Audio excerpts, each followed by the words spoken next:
Whenever somebody talks about the UP, some of the first things that really come to mind are backpacking, camping, hiking. It's an outdoors enthusiast dream up here, but I can guarantee you that in any travel center or any outdoor post that you go to, there's really nothing on scuba diving. My name is Cameron Matson, and I am a diver up here in the Upper Peninsula of Michigan. Scuba used to be a really big thing in the UP in the 80s and 90s and even into the early 2000s. We saw a decline in the scuba scene up in the UP right around the first economic recession. Do your thing. If you hear Some people just couldn't afford to get out and do it anymore, especially those from out of state.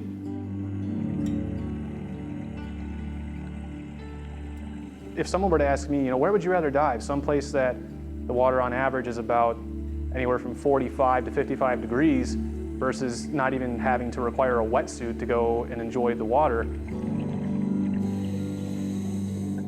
It sounds like the more enjoyable time would be in warmer climate, but this is to everybody's preference. One of the things that really intrigued me about the lake and just diving in the UP in general was because of the cold water, there's not a lot of room for microorganisms to grow and deteriorate certain sites that we go to. Everything that is up here is extremely well preserved.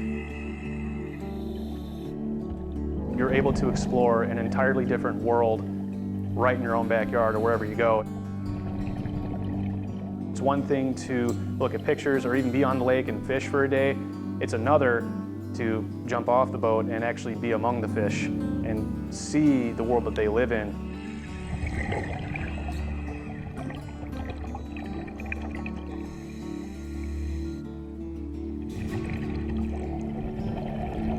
There's just something about getting in the water and seeing a shipwreck up close.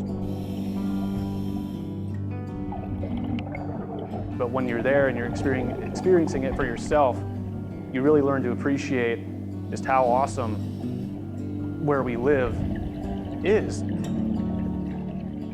It's like going to a museum, but there's no glass walls there that are saying you can't touch this. No, you can get in there, you can experience it for yourself. A good example of that was the ore dock. You wouldn't expect that it's just a bunch of poles about this far apart for 100, 200 feet holding it all together. It's just freedom. It just feels like complete and absolute freedom when you're down there. You can interact with the lake and with the environment in a way that you've never been able to interact before. I think for me, and for a lot of people, that's the biggest draw, is really just seeing what is down there and what you can do and how far you can go once you cross that point. And it's just the most rewarding experience that I think anybody's going to feel in their life.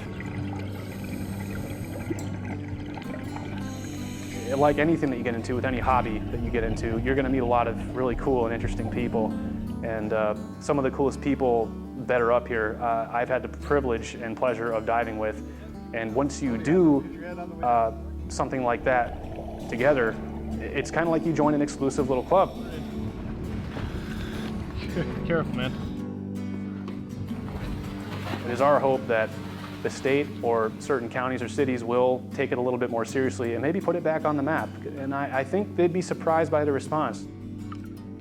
There are still divers out there that want to come to this particular place or places up here in the UP. For those who are thinking about getting involved in the diving scene up here, I'd highly recommend checking out the Facebook pages that are in existence as of right now. But because these are not public organizations, they are privately run, we have to take certain measures just for our own security. But we're not completely exclusive. We don't want to push people away. We want to accept people. We want to get more people involved in the scene up here.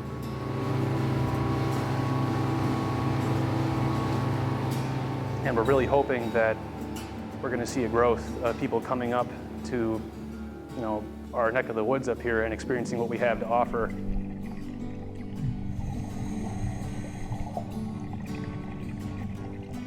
We're not going anywhere. we're staying right here, and we are more than ready to take on more people and getting them out there in the water and experiencing for themselves everything that we have, and then more.